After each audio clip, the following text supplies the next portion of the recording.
Hello दोस्तों, स्वागत है आपका अपने YouTube channel study for awareness में।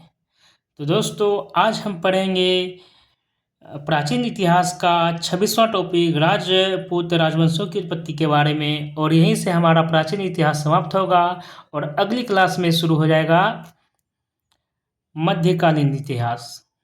तो दोस्तों, शुरू करते हैं। राजपूत राजवंशों की उत्पत्ति के बारे में आपसे उम्मीद रहेगी, आशा रहेगी कि आप यह वीडियो लास्ट तक देखें। गुर्जर प्रतिहार वंश। मालवा का शासक नागभट्ट प्रथम गुर्जर प्रतिहार वंश का संस्थापक था।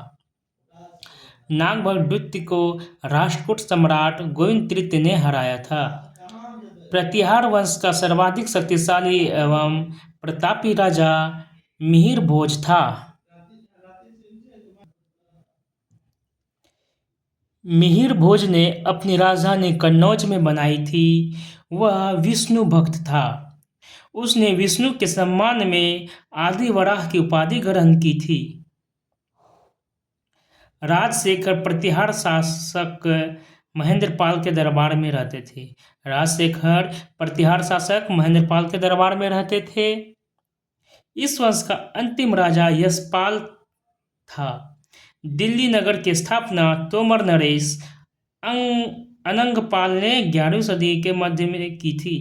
दिल्ली नगर की स्थापना किसने की थी? तोमर नरेश अनंगपाल ने की थी 11वीं सदी में। तो इस तरह गुर्जर प्रतिहार वंश समाप्त हुआ। अब आगे पढ़ेंगे गढ़वाल या राठौर राजवंश। यह हम पढ़ रहे हैं राजपूत राजवंशों की उत्पत्ति के बारे में। तो चलिए शुरू करते हैं।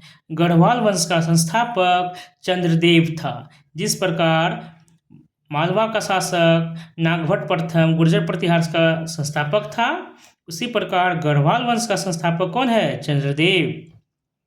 इसकी राजधानी वाराणसी थी। इस वंश का सर्वाधिक शक्तिशाली राजा गोपीचंद्र था। जिस प्रकार गुर्जर प्रतिहार वंश का सबसे शक्तिशाली राजा मिहिर भोज था, उसी प्रकार गढ़वाल राजवंश का शक्तिशाली राजा कौन है? गोपीचंद्र। इसका मंत्री लक्ष्मीधर शास्त्रों का प्रकांड पंडित था, जिसने कृत्य कल्पतरु नामक ग्रंथ लिखा था। गोपीचंद्र की एक रानी कुमार देवी ने सारनाथ में धर्मचक्र जिन विहार बनवाई।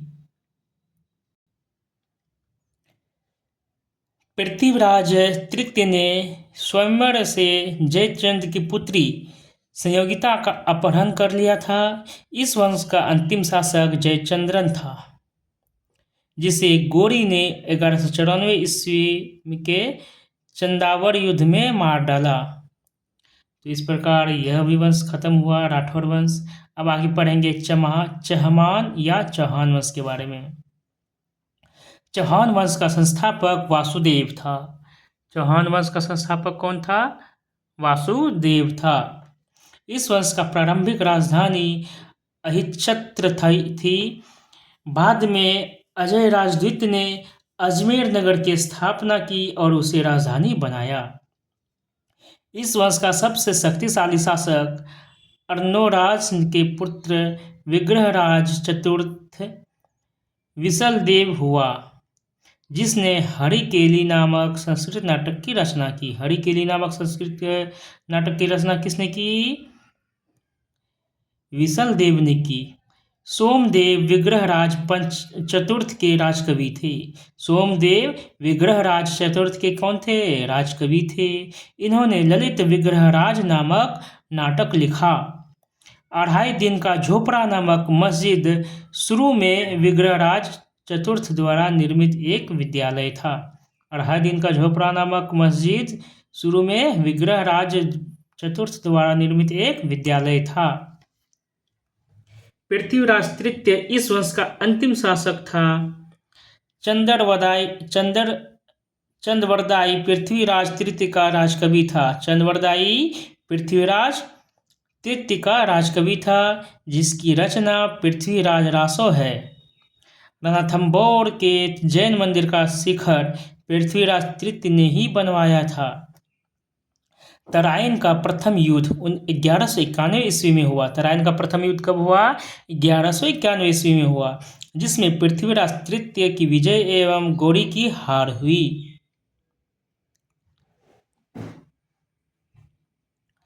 तराइन के द्वितीय युद्ध 1192 ईस्वी में जस्ट एक साल बाद हुआ। इसमें गौरी की विजय एवं पृथ्वीराज तृतीय की हार हुई। तो इस प्रकार चौहान वंश भी समाप्त हुआ। अब आगे पढ़ेंगे परमार वंश के बारे में। परमार वंश का संस्थापक उपेंद्र राज था। इसकी राजधानी धारा नगरी थी।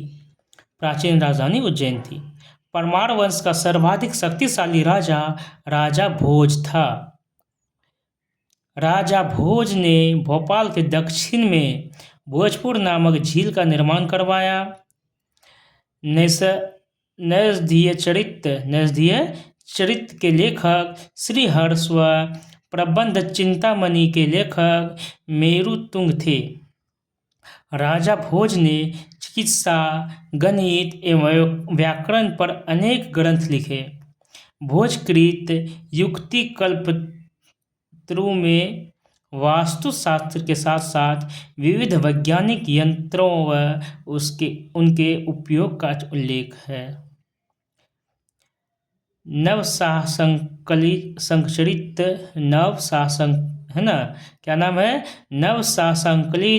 संचरित के रचयिता पद्मगुप्त, दशरूपक के रचयिता धनंजय, धनिक, हलायुध एवं अमित गति जैसे विद्वान वाक्यपति मुंज के दरबार में रहते थे। कविराज की उपाधि से विभूषित शासक था राजा भोज। भोज ने अपनी राजधानी में सरस्वती मंदिर का निर्माण करवाया था। इस मंदिर के परिसर में संस्कृत विद्यालय भी खोला गया था। राजा भोज के शासनकाल में धारा नगरी विद्या व विद्वानों का प्रमुख केंद्र थी। इसने चित्तौड़ में त्रिभुवन नारायण मंदिर का निर्माण करवाया।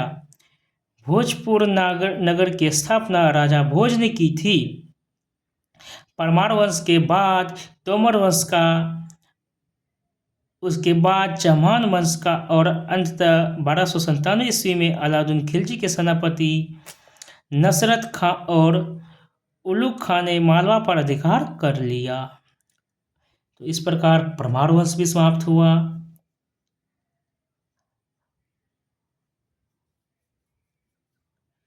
अब आगे पढ़ेंगे चंदेल वंश के बारे में।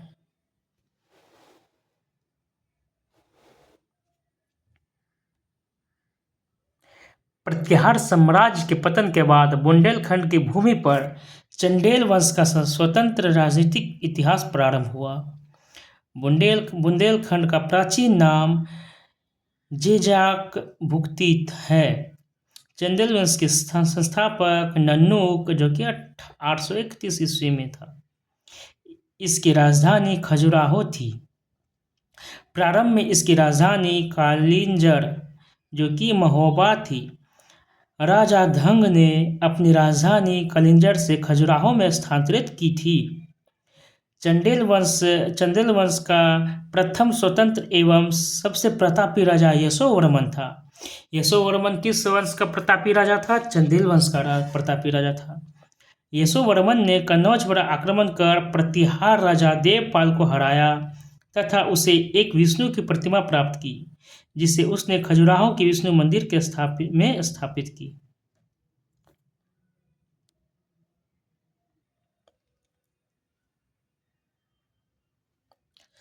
धंग ने जिन्ननाथ, विश्वनाथ एवं वैद्यनाथ मंदिर का निर्माण कराया। धंग ने जिन्ननाथ, विश्वनाथ एवं वैद्यनाथ मंदिर का निर्माण करवाया।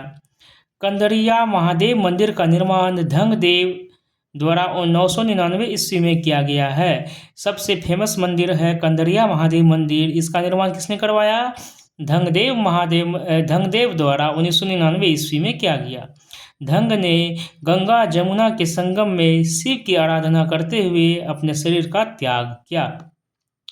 चंदेल शासक विद्याधर ने कन्नौज के प्रतिहार शासक राज्यपाल की हत्या कर दी। चंदेल शासक विद्याधर ने कन्नौज के प्रतिहार शासक राजपाल की हत्या कर दी, क्योंकि उसने महमूद के आक्रमणों का सामना किए बिना ही आत्मसमर्पण कर दिया था।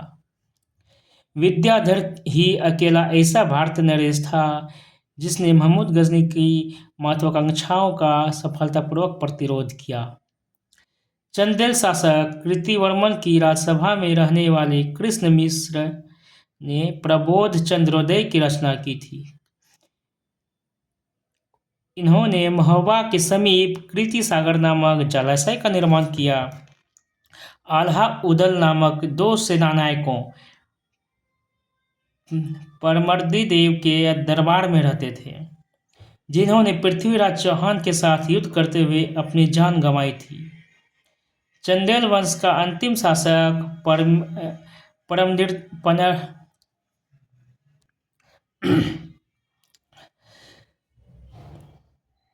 आल्हा उदल नामक 2 सेनानायक परमर्दी देव के दरबार में रहते थे, जिन्होंने पृथ्वीराज के साथ युद्ध करते हुए अपनी जान गंवाई थी।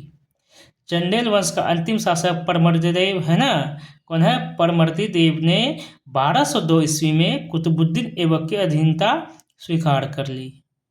इस पर उसके मंत्री अजय देव ने उसकी हत्या ही कर दी। अब आगे पढ़ेंगे अगले वंश के बारे में। नाम है सोलंकी वंश। सोलंकी वंश अथवा गुजरात के चालुक्य शासक। सोलंकी वंश का संस्थापक मूलराज प्रथम था।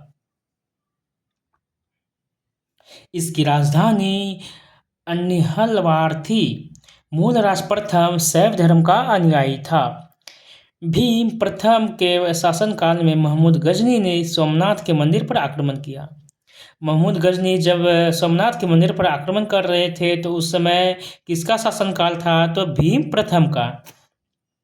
भीम प्रथम के सामंत बिमल ने आबू पर्वत पर दिलवाड़ा का प्रसिद्ध जैन मंदिर बनवाया। भीम प्रथम के सामंत, क्या नाम था उनका? बिमल। इन्होंने क्या किया? आबू पर्वत पर दिलवाड़ा का प्रसिद्ध जैन मंदिर बनवाया। सोलंकी वंश का प्रथम शक्तिशाली शासक जय सिंह सिद्धराज था। प्रसिद्ध जैन विद्वान हेमचंद्र जय सिंह सिद्धराज के दरबार में था। प्रसिद्ध जैन विद्वान, क्या नाम था उसका? हेमचंद्र। यह जय सिंह सिद्धराज के दरबार में था। माउंट आबू पर्वत जो कि राजस्थान में है, उस पर एक मंडप बनाकर जय सिंह सिद्धराज ने अपने 7 पूर्वजों की गजारों ही मूर्तियों की स्थापना की। मोढेरा के सूर्य मंदिर का निर्माण सोलंकी राजाओं के शासनकाल में हुआ। सिद्धपुर में रुद्रम महाकाल के मंदिर का निर्माण भी जय सिंह सिद्धराज ने ही किया था।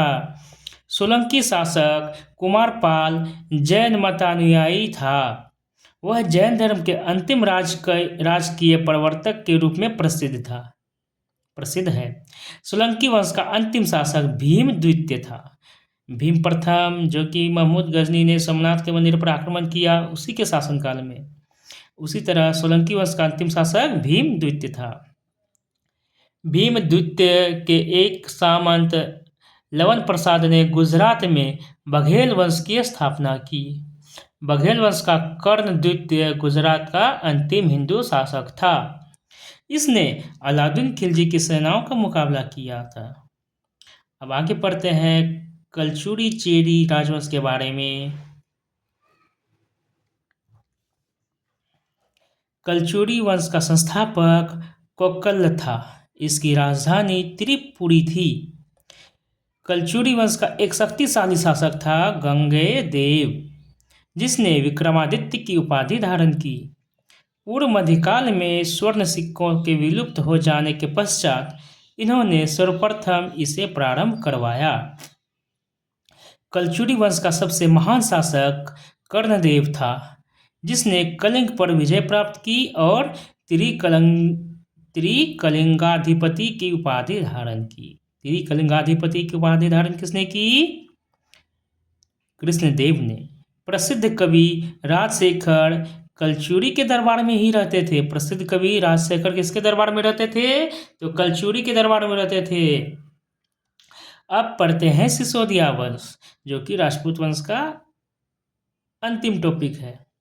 सिसोदिया वंश के शासक अपने को सूर्यवंशी कहते थे, जो मेवाड़ पर शासन करते थे। मेवाड़ की राजधानी चित्तौड़ थी। अपनी विजयों के उपलक्ष्य में विजय स्तंभ का निर्माण राणा कुंभा ने चित्तौड़ में करवाया। खतौली का युद्ध 1518 ईस्वी में राणा सांगा एवं इब्राहिम लोदी के बीच हुआ था। तो इस प्रकार प्राचीन इतिहास यहीं पर समाप्त हुआ दोस्तों। अब आगे हम पढ़ेंगे अगले क्लास में मध्यकालीन भारत के बारे में।